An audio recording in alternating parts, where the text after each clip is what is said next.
Amen. Beautiful. At the start of this Holy Week, Jesus enters into Jerusalem with such shouts of praise, cheer, adoration, admiration, excitement, hope. This man of the people, this healer of bodies and souls, this advocate of the oppressed, this provoker of the powerholders, this liberator of the bound, had come to the very seat of power in Roman-occupied Jerusalem to bring heavenly authority where earthly authority had failed so many. And by week's end, he'd be dead. It's the same story over and over again, where the bearer of social challenge and social change is murdered by those who benefit from the way things are. But this story is the original one that came somewhere midway in human history, drawing up into itself all the violence that had come before, and drawing proleptically from the future all those still to come in a single cruciform moment where God Godself was mobbed, judged by human judgment to be deserving of death, executed by human cogs in a human system, a system that resists liberated souls because liberated souls tend not to be good cogs or willing commodities. This is why we come back to this moment year after year, time and again, to Jesus, God's beloved Son, humanity's great teacher, love's devoted emissary, his entry into Jerusalem, his suffering therein, his walk to the cross, and his death, so we can maybe this time get it better ingrained into us what happened and what is bound to happen again unless we listen to him and follow him and become a part of him and allow him to become a part of us. For what this story teaches us, our culture counters. Our culture says, believe in yourself. Believe in yourself. All you got to do is believe in yourself. Our spiritual tradition says, wait, be very careful about yourself. Better actually not to believe in yourself so much. Because the truth of the matter is that we have this strange tendency, we humans do, to deceive ourselves about our own righteousness and to turn the sour and the bad within us out onto the people around us. And when we get together in groups or go to social media and groupthink begins to take over, that tendency becomes more pronounced. That is the story of Palm Sunday, when Jesus' triumphal entry into Jerusalem began with shouts of Hosanna and ended at the end of the week with shouts of crucify him. Crucify him. It's the story of how faulty our judgments can be, especially when we feel so clear that we are the righteous ones and they, whoever they are the unrighteous. Then we should pause and not believe so much in ourselves. Be suspicious of that little righteous tyrant within us that shows up in our drive to correct and to dismiss and to judge the people around us.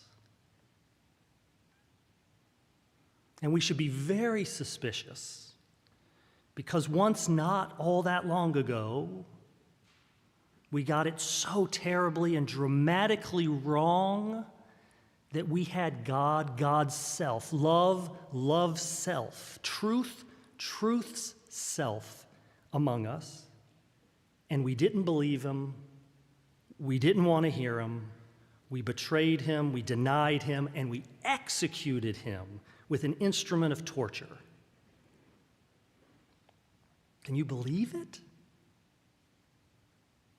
That's how terribly wrong we humans can get it.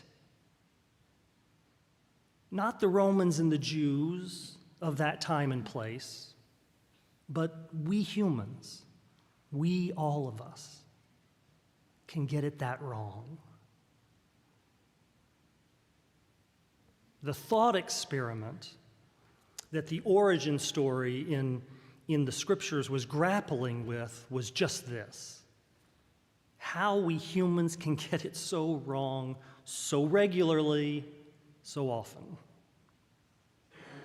So they wrote this symbolic story, which in a quick synopsis is this: the Creator made all things bright and beautiful, all creatures great and small.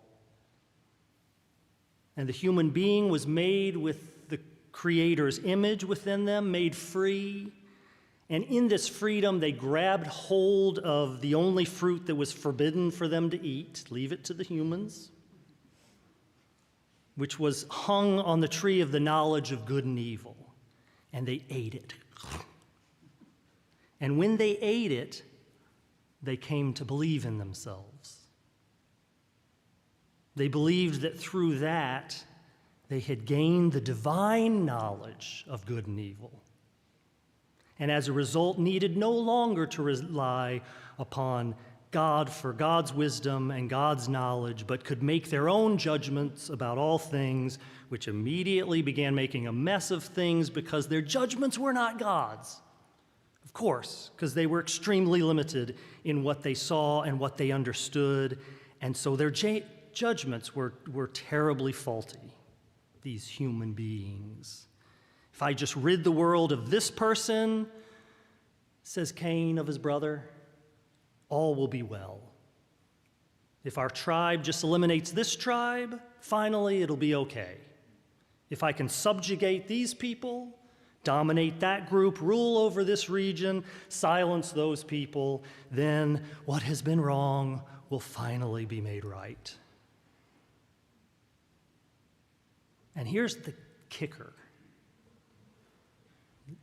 The kicker is that always and everywhere, all the time, the people doing the judging and the violence and the dominating believe what they are doing is good and right. Always and everywhere, all the time, the people doing the judging and the violence and the dominating believe that what they are doing is good and right. It is their judgment that it is right, that they are righteous.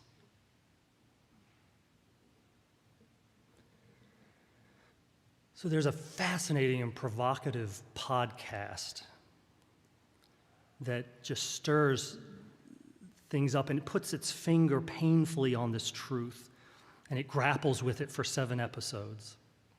And it's called The Witch Trials of J.K. Rowling, right, the author of Harry Potter.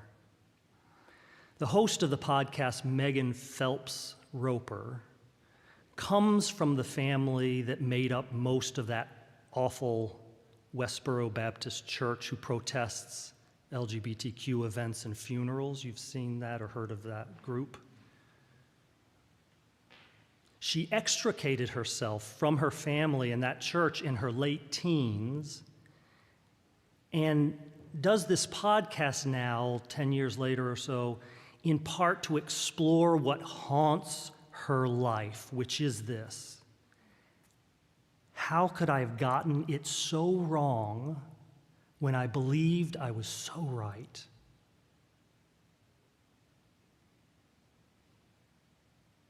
She explains that her family believes wholeheartedly that the vitriol with which they protest all things LGBTQ arises out of love for those very people.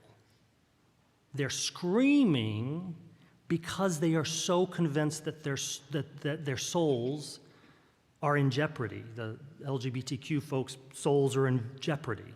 that they are going to go to hell if they don't renounce their homosexuality.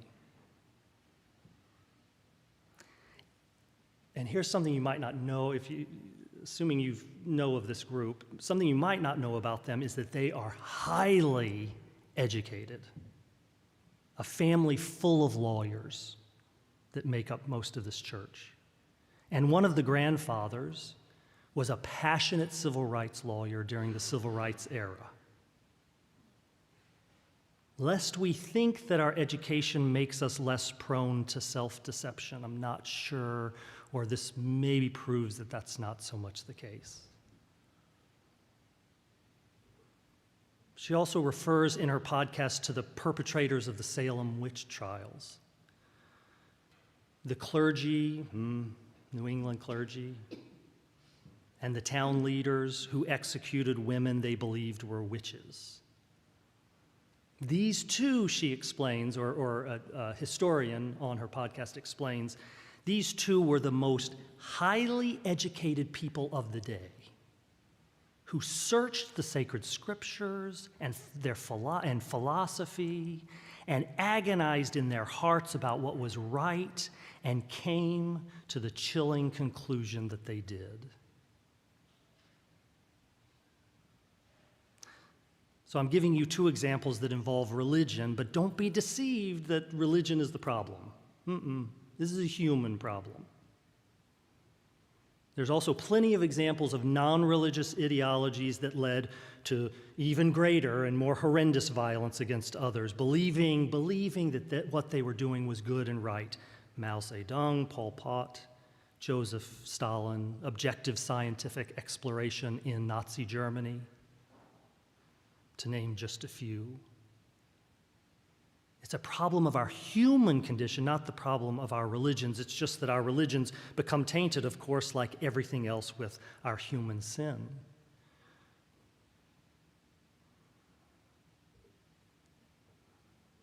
And then to bring it to this tragic day, with roots of his own family in the soil of that Holocaust horror, Netanyahu believes that what he is doing in Gaza is right and good, just as Putin believes that what he is doing in Ukraine is good and right.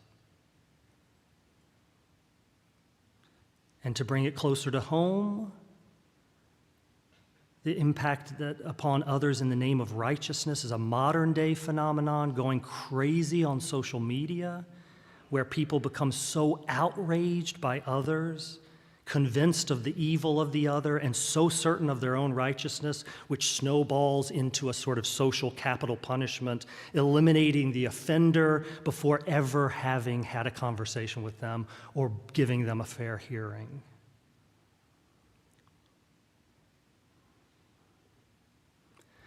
And here we are in the midst of this contentious and concerning election that's coming this fall.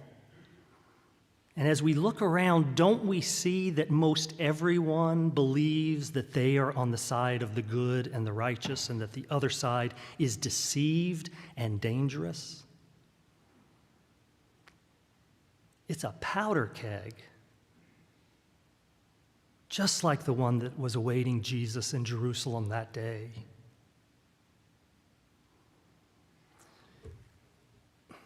But such black and white thinking is not afforded to us, should not be afforded to us as followers of Christ who keep our eye trained on his walk into Jerusalem on Palm Sunday and to Golgotha on Good Friday. We are no longer allowed to believe in ourselves willy-nilly. It's not left to us to claim that we are righteous and others are unrighteous. End of story, because we remember and we know how wrong we can be. The spirit of the unjustly crucified and risen Christ will not allow us to rest there so easily, should not allow us to. I mean, don't get me wrong, we Christians do, but we shouldn't. Because what the story of Palm Sunday and Holy Week tells us again is that God came among us, and believing we were doing what was right, we killed him, forever then calling into suspicion our own judgment. our own righteousness. So do not believe in yourself. That's the lesson of Palm Sunday. Do not believe in yourself if you are feeling particularly scandalized or disgusted by those who are voting on the other side of the aisle from you. Do not believe in yourself. Do not believe in yourself if you want to cut people off who are holding different social, political, religious views from yourself or wanting to blame and shame them. Do not believe in yourself. Do not believe in yourself if you are convinced that other people changing their ways is what is needed in the world. Do not believe in yourself if you begin thinking that you are deserving and others are not, that mistreatment done to you is worse than mistreatment done to anyone else. Do not believe in yourself. Do not believe in yourself if you think a post on social media is the answer or a remark on X, a lawn sign that presents who you are over and against others. Do not believe in yourself. Do not believe in yourself if you are feeling punitive towards others for what they have done or not done. Do not believe in yourself. Instead, believe in something greater than yourself. Believe in the one who suffered willingly at the hands of those who knew best, who were more righteous than all the others, the ones who believed they knew what was right and what was necessary. Believe in the one they killed. Believe in the one crucified by our human certainty, in the name of our human goodness, in the glow of our own righteousness, who turned around in the end after all their wrong done unto him was revealed, and loved them, and forgave them, and saved them. Believe in him. Trust that guy. Amen.